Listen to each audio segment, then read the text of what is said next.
Começamos o domingo passado na nossa série O Rei Eterno.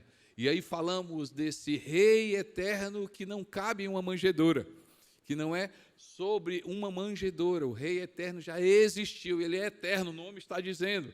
E aí falamos no domingo passado do Gênesis, ou seja, da criação até a manjedoura, esse reino que tem um rei, e esse reino de Deus, que é um convite do Rei Jesus, e eu e você podemos entrar nesse reino, porque ele é acessível, o Rei Jesus nos dá acesso ao reino de Deus. Falamos sobre esse reino de Deus, que tem uma proposta. Quando ele entra na nossa vida, ele muda os nossos hábitos, princípios, e ele é um convite. Quando se vive no reino de Deus, se vive na contramão dessa sociedade. Mas também esse reino de Deus, quando a gente desfruta desse reino de Deus, a gente vai perceber que ele produz na nossa vida mudanças de dentro para fora. Hoje eu quero falar desse reino de Deus, mas esse rei, o aspecto desse rei que veio trazer, estabelecer o reino de Deus, mas esse rei que salva, o rei que salva, o rei que salva. Eu quero ler o livro de Timóteo, 1 Timóteo, capítulo 1, versos 15 a 17. Timóteo, capítulo 1, Paulo, ele falando sobre esse rei que salva e a importância de a gente entender, da gente seguir, da gente amar esse rei. Diz assim, esta afirmação é fiel e digna de toda aceitação. Esta afirmação é fiel e digna de toda aceitação. Qual é esta afirmação? O que é que a gente precisa aceitar? Cristo Jesus veio ao mundo para salvar os pecadores. E Paulo diz, dos quais eu sou o pior. Ao Rei eterno, seja Jesus, o Deus único, imortal e invisível, seja honra e glória para todo sempre. Amém. O Rei eterno que salva, o Rei eterno que salva. Hoje eu quero falar sobre essa salvação em vários aspectos. Salvação no sentido de um caminho que se abre, uma porta que é aberta, um livramento, fui salvo, escapei, salvação. Mas o aspecto espiritual, qual é a salvação que a gente vê na palavra de Deus, e que de repente se encaixa na minha vida e na sua vida? A proposta aqui é a gente ouvir assim, que tipo de salvação eu e você a gente precisa. Primeiro, a gente vai perceber que esse Rei eterno traz a salvação do Rei eterno traz perdão de pecados. Livro de Mateus, capítulo 26, 27 e 28, na ceia, Jesus diz assim, em seguida tomou o cálice, deu graças e o ofereceu aos discípulos, dizendo, bebam dele todos, isto é o meu sangue, este é o meu sangue da aliança, que é derramado em favor de muitos, para perdão de pecados. Para perdão de pecado. É um dos momentos finais na terra. Jesus faz questão de olhar, de mostrar, de trazer essa visão para o Calvário. Ele diz assim, eu morri, Jesus Cristo, eu vou derramar, eu vou morrer, para quê? Para que eu e você, a gente tenha perdão de pecado. Pastor, a gente está falando de Natal, nós estamos num ambiente de Natal, e o Senhor, ao invés de estar falando de nascimento, o Senhor está falando de morte. Morte tem a ver com a Páscoa. Grave bem isso, gente, grave bem isso. Seria um desastre para a humanidade se Jesus Cristo apenas tivesse vindo ter nascido. O maior benefício para a humanidade não foi o nascimento de Jesus, foi a morte de Jesus. A gente celebra o nascimento porque, por causa do nascimento, Jesus Cristo morreu, e foi por causa da morte que eu e você fomos resgatados. Eu e você fomos resgatados. Por isso que quando se tem apenas o aspecto do nascimento de Jesus, sem entender todo o contexto, glória a Deus, celebramos, comemoramos o nascimento de Jesus. Por quê? Porque Jesus tinha um objetivo. Eu e você não fomos salvos pelo nascimento de Jesus, eu e você fomos salvos por causa da morte de Jesus. Aí chegamos à seguinte conclusão: Jesus nasceu para morrer. Comemoramos o nascimento, porque foi por causa que ele veio, mas ele veio com um objetivo. E ele veio que objetivo? Resgatar a minha vida e a sua vida, salvar a minha vida do pecado. Quando a gente lê sobre pecado, interessante, uma das definições de pecado é: pecar é errar um alvo ou um caminho. Mas também, eu gosto da definição: pecado sempre vai ser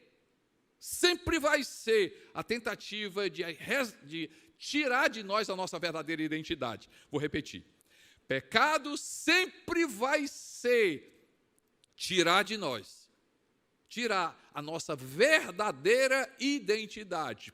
Por exemplo, sempre que a gente erra o caminho, sempre que a gente erra o alvo, sempre que a gente faz algo que desagrada a Deus, qual é a minha reação e a sua reação de imediato? Como é que eu fui capaz de fazer isso? Como é que eu fui capaz de fazer isso? Você olha e diz assim: rapaz, eu não me conheço, não me conheci fazendo isso. É ou não é, gente? Quem já passou por essa situação? O que é que a gente está fazendo? Literalmente, pecado rouba de nós a nossa verdadeira identidade. Jesus Cristo veio ao mundo para quê? Para resgatar a minha e a sua identidade. Eu e você, nós somos criaturas de Deus, semelhança de Deus, carregamos natureza de Deus. Jesus Cristo veio, o reino de Deus está entre nós para quê? Para que a gente pudesse ser salvo de quê? Dos nossos pecados. Uma coisa interessante que você vai encontrar na Bíblia, a palavra cura e salvação, a mesma coisa. Salvação e cura e salvação. Olha esse texto aqui, Marcos capítulo 2, de 2 a 12, conta uma história que talvez você já conheça. Então muita gente se reuniu ali, de forma que não havia lugar, nem junto à porta. E ele lhes pregava a palavra, e vieram alguns homens trazendo-lhe um paralítico carregado por 4 deles. Não podendo levá-lo até Jesus por causa da multidão, removeram parte da cobertura do lugar onde Jesus estava e pela abertura do teto baixaram a maca em que estava deitado o paralítico. Vendo a fé que eles tinham, Jesus disse ao paralítico: filho, os seus pecados estão perdoados. Interessante, né, gente? Ele não disse: seja curado. Ele disse o que, gente? Os seus pecados estão perdoados. Estavam sentados ali alguns mestres da lei, raciocinando em seu íntimo. Por que esse homem fala assim? Está blasfemando. Quem pode perdoar pecado a não ser somente Deus? Jesus percebeu logo em seu espírito que era isso que eles estavam pensando e lhes disse: porque vocês estão remoendo essas coisas em seu coração, que é mais fácil? Que é mais fácil dizer ao paralítico: os seus pecados estão perdoados? Ou levante-se, pegue a sua maca e ande. Eu quero parar aqui. Gente, todos dois. Assim, Jesus pergunta: o que é mais fácil? Dizer assim, está curado? O que é mais fácil? Está perdoado? Para mim, todos dois. E aí Jesus diz assim: mas para que vocês saibam que o Filho do Homem tem na terra autoridade para perdoar pecados. Ele faz 2 coisas, disse ao paralítico: eu digo a você, levante-se, pegue sua maca e vá para casa. Ele se levantou, pegou a maca e saiu à vista de todos que atônitos glorificavam a Deus, dizendo: nunca vimos nada igual. Jesus é o único que tem poder de perdoar pecados, de curar, de salvar a minha vida e a sua vida. Esse texto eu citei, agora eu já li para você, Colossenses 1, 13 e 14, pois ele nos resgatou ou seja, pagou a quantia necessária. Ele nos resgatou do domínio das trevas e nos transportou para o reino do seu Filho, amado, em quem temos o quê?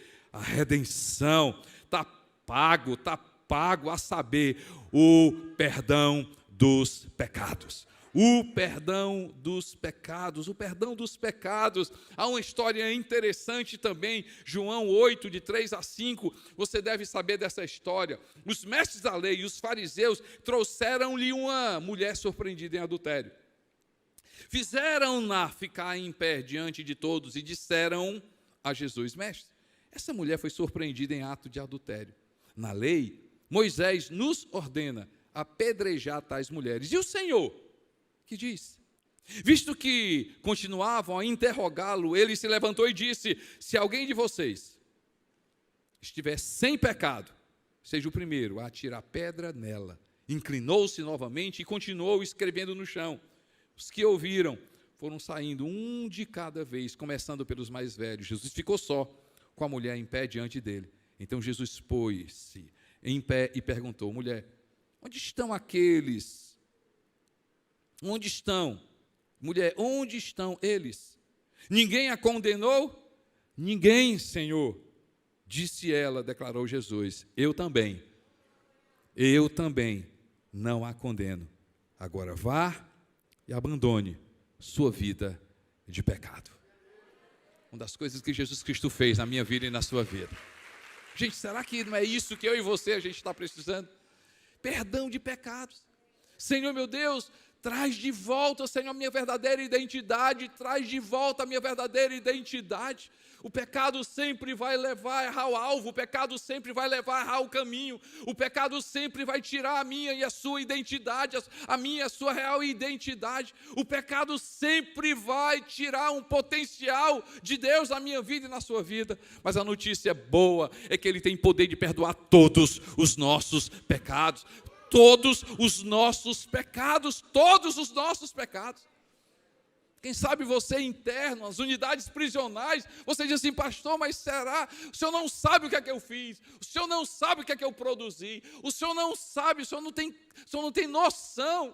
O que é que se passou pela minha vida? O que é que eu fiz contra uma pessoa? O mal que eu fiz? Eu tenho uma notícia para você. Jesus Cristo veio justamente para salvar os pecadores. Jesus Cristo não veio condenar. Há uma frase que diz: se Deus tivesse que condenar o mundo, Ele teria enviado um condenador, mas a Bíblia fala que Jesus Cristo, o Rei Eterno, é Salvador. Ele veio para salvar pessoas imperfeitas, pessoas doentes, pessoas pecadoras como eu e você, e Ele tem poder de perdoar todos os nossos pecados. 1 João capítulo 2, verso 1 diz assim: filhinhos, nós temos um advogado diante de Deus, e o nome dele é Jesus Cristo, o Rei Eterno.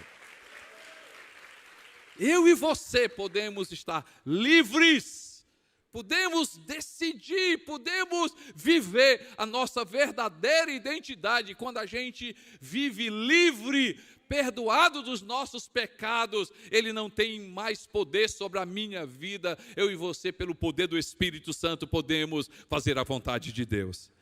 Ele veio nos salvar dos nossos pecados, mas também Ele veio nos salvar trazendo plenitude. A salvação do Rei Eterno traz plenitude. Traz plenitude. Interessante, né, gente? Quando a gente fala sobre a palavra plenitude, ser pleno, tem a conotação de perfeito, tem a conotação de pessoas que não erram, a ser pleno. Mas a plenitude que Deus traz não é de fora para dentro, é de dentro para fora. É o toque do eterno, é aquilo que Deus produz na minha vida e na sua vida. Olha esse texto, eu amo esse texto, Efésios 3, 16 a 19, essa plenitude de Deus. E o que é que significa essa plenitude de Deus? Paulo diz: eu oro para que com as suas gloriosas riquezas, Ele os fortaleça no íntimo do seu ser com poder, por meio do seu Espírito, para que Cristo habite no coração de vocês. É sobre interior, é sobre de dentro para fora, para que Cristo habite no coração de vocês mediante a fé. E oro para que, estando arraigados e alicerçados em amor, vocês possam, juntamente com todos os santos, compreender a largura, o comprimento, a altura e a profundidade de conhecer o amor de Cristo, que excede todo conhecimento, para que vocês sejam, que gente? Para que vocês sejam, que gente? Cheios de toda a plenitude de Deus. Toda a plenitude de Deus. Ser pleno não quer dizer ser perfeito, ser pleno não quer dizer ser completo de fora para dentro. Ser pleno significa ter o toque do eterno no nosso interno. Ter o toque do eterno Deus dentro do nosso interior, dentro do nosso interior. O texto que eu li diz, e ele os fortaleça no íntimo do seu ser. O texto diz, habite no coração de vocês. Conheça o amor de Cristo que excede todo entendimento, para que vocês sejam cheios da plenitude de Deus.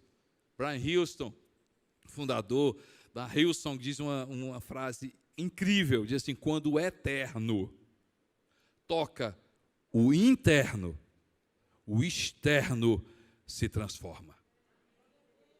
Será que não é isso que eu e você, a gente está precisando?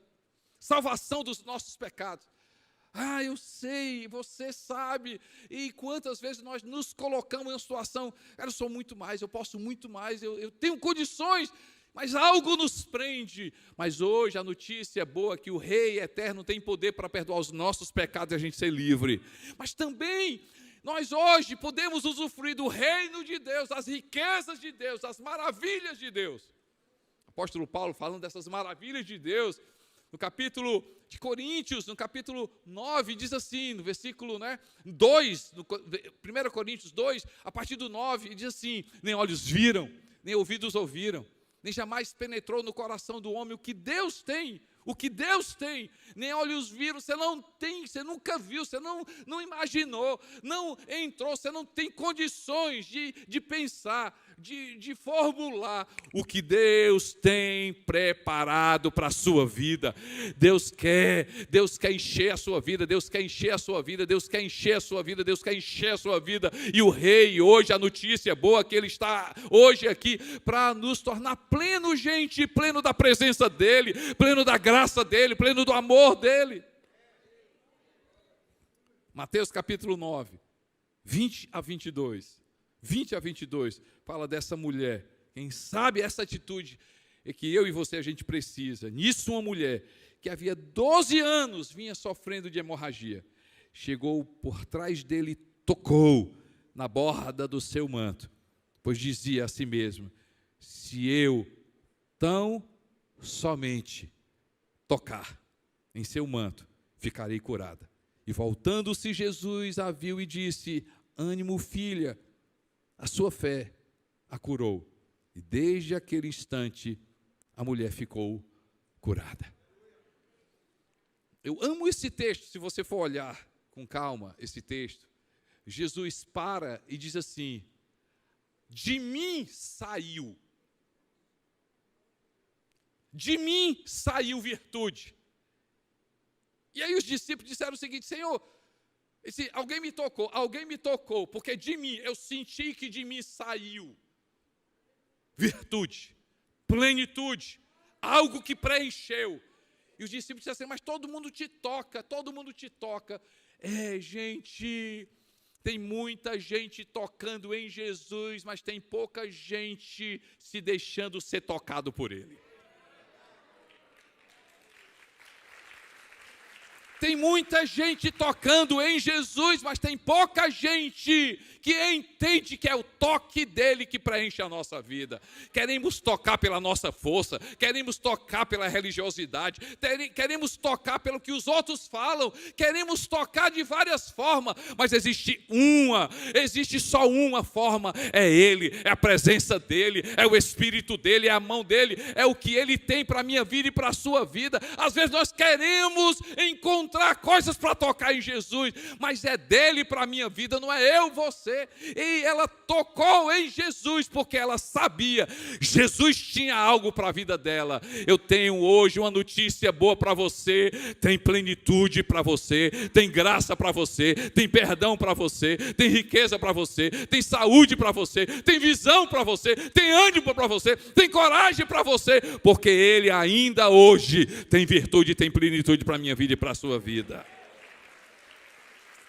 É isso que aconteceu com o paralítico. A cura do paralítico não foi física, e foi o que, gente? A cura do paralítico foi da paralisia emocional, da paralisia física, da paralisia espiritual. E eu oro para que a plenitude de Deus possa, às vezes a gente diz assim, eu tenho uma perna, às vezes eu tenho um braço, mas você está paralisado, você não sonha mais, algo aconteceu na tua vida que paralisou, algo aconteceu na tua vida que tirou o ânimo, algo aconteceu na tua vida que você não tem mais como enxergar. Por quê? Porque você achava que era uma coisa, porque você achava que era uma posição. Hoje eu venho dizer para você que Ele tem plenitude, Ele tem algo para a tua vida, Ele tem algo para a minha vida, e só dele a gente pode ter a plenitude de Deus. E a cura do cego de Bartimeu, essa história maravilhosa. Um cego que ficava ali na entrada de Jericó, naquela cidade, clamou, gritou, filho de Davi, tem misericórdia de mim. Jesus chegou para ele, o que é que você quer que eu faça? Senhor meu Deus, eu quero ver. Jesus não apenas curou, o toque do eterno não apenas curou fisicamente, trouxe visão, trouxe para ele uma perspectiva de vida, trouxe para ele salvação, trouxe para ele muito mais. A cura daquele menino endemoniado que o pai traz para Jesus, leva para os seus discípulos, eles não conseguem fazer. Jesus cura aquela criança.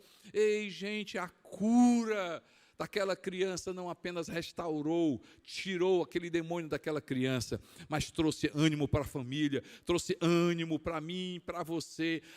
Uma notícia boa, se aquela mulher tocou e de Jesus saiu, hoje nós podemos tocar nele e podemos ser tocados, muito mais, podemos ser tocados por ele. E eu oro que o teu interior seja preenchido, que a tua alma seja preenchido, que a tua visão seja resgatada, que sonhos que você parou, você possa voltar a ter sonhos novamente, que o toque do eterno no teu interno mude a tua perspectiva de muda, mude a tua perspectiva. Gente, eu preciso desse toque hoje, eu necessito desse toque hoje. Quem precisa, diga: Senhor, toca a minha vida hoje, Senhor. Salvação do Rei traz paz, traz perdão. Salvação do Rei traz plenitude, mas salvação do Rei traz paz. Paz. Todos queremos e precisamos de paz. Pagamos caro para ter paz. Investimos em segurança, saúde e lazer, aquisições, buscando essa paz.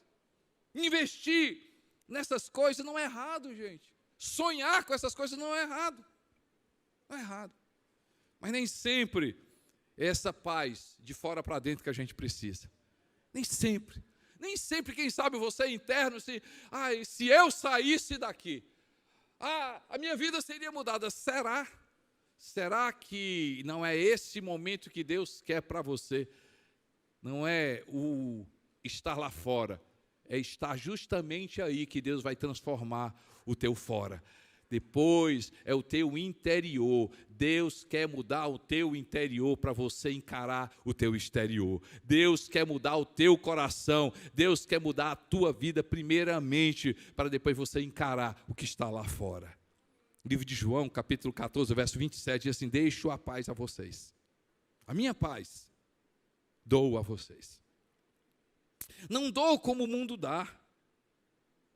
Não se perturbe o seu coração, nem tenham medo. A minha paz dou a vocês. A minha paz dou a vocês. Não a dou como o mundo a dá. Existe paz no mundo. Existe uma paz. Jesus Cristo diz, ele fala da paz que ele dá e da paz que o mundo dá. Agora, eu quero que você entenda a paz do mundo e a paz de Deus. Qual é a paz do mundo? E você concorda comigo, a paz do mundo, eu preciso pagar. Eu preciso conquistar. A paz do mundo sempre vai ser o quê? Eu preciso pagar e às vezes, o preço é muito alto. A paz do mundo é de fora para dentro. E por causa disso ela é circunstancial. Hoje, na festa, porque eu estou, porque eu tenho, porque eu possuo, porque me deram, porque me colocaram, porque eu possuo, ela é circunstancial. Mas depois ela é passageira. A paz do mundo alivia o nosso coração e a mente de forma temporária. E enquanto eu estou sob o efeito, do bem, do local, da presença, da pessoa, eu estou em paz. Mas depois que eu saio, ela passa acessada por conta própria. Cada um se vire, cada um procure. É frágil. Ela é sobre momentos ou coisas. A paz do mundo sempre é uma tentativa de ausência de conflito.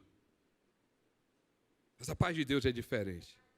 Se a paz do mundo, eu preciso pagar e conquistar a paz de Deus, Jesus diz assim, eu dou, já foi conquistada para mim, para você. A paz de Deus é do alto para dentro. A paz de Deus, para além de qualquer circunstância. Se a do mundo é passageira, a paz de Deus é eterna. Ela guarda o nosso coração e a nossa mente em Cristo Jesus. Ela tem uma abrangência física, emocional, espiritual. A paz de Deus é acessada pela oração, pela súplica, por gratidão. Ela é inabalável. A paz de Deus é uma pessoa. A paz de Deus é a presença de Jesus. Enquanto a paz do mundo é a ausência de conflito, a paz de Deus é a presença. Ainda que eu ande pelo vale da sombra e da morte, não temerei mal algum. Por quê? Porque é o Senhor que está comigo. É o Senhor que está comigo. Mateus capítulo 11, 28 a 30. Diz assim, venham a mim, todos os que estão cansados, sobrecarregados, e eu darei descanso a vocês. Tomem sobre vocês o meu jugo e aprendam de mim, porque sou manso e humilde de coração. E vocês encontrarão descanso para as suas almas, pois o meu jugo é suave e o meu fardo é leve. O meu fardo é leve. João 16, 33, eu amo esse texto. Eu disse essas coisas para que em mim vocês tenham paz. Nesse mundo vocês terão aflições. Contudo, tenham bom ânimo. Tenham bom ânimo. Eu venci o mundo. Em mim vocês têm paz. Como é que eu acesso perdão? Como é que eu acesso plenitude? Como é que eu acesso paz? Romanos capítulo 10, 9 e 10 diz assim, se você confessar com a sua boca que Jesus é o Senhor, e crer em seu coração que Deus o ressuscitou dentre os mortos, será salvo. Pois com o coração se crer para a justiça, e com a boca se confessa para a salvação. Se você crê, será salvo. Se você crê, terá salvação. Atos capítulo 4, 11 e 12 diz assim, este Jesus é a pedra que vocês construtores rejeitaram, e que se tornou a pedra angular. Não há salvação em nenhum outro, pois debaixo do céu não há nenhum outro nome dado aos homens pelo qual devamos ser salvos? Jesus Cristo. Jesus Cristo veio ao mundo para salvar pecadores. E o Rei Eterno trouxe isso para mim e para você. Baixe sua cabeça, feche seus olhos. O que você carrega hoje? O que Deus falou para ti hoje? Pastor, Deus falou para mim hoje que eu preciso perdão de pecados. No fundo, pastor, eu não vivo a liberdade. Tem coisas na minha vida que me bloqueiam, que me param, pensamentos, vícios, coisas que eu tenho vergonha de mim. Eu preciso de salvação, eu preciso de salvação, eu preciso de perdão de pecados, eu preciso de perdão de pecados. O que é que Deus falou para ti hoje? Pastor, eu preciso dessa plenitude, desse toque de Deus, esse toque no meu interior. O que contamina o homem, dito por Jesus, não é o que entra, não é de fora para dentro. O que contamina o homem é de dentro para fora. Do coração do homem tem lá os pecados, os maus pensamentos, tem lá adultério, a mentira, a loucura, a insensatez. O que é que você precisa? Preciso, pastor, ser salvo, preciso de paz.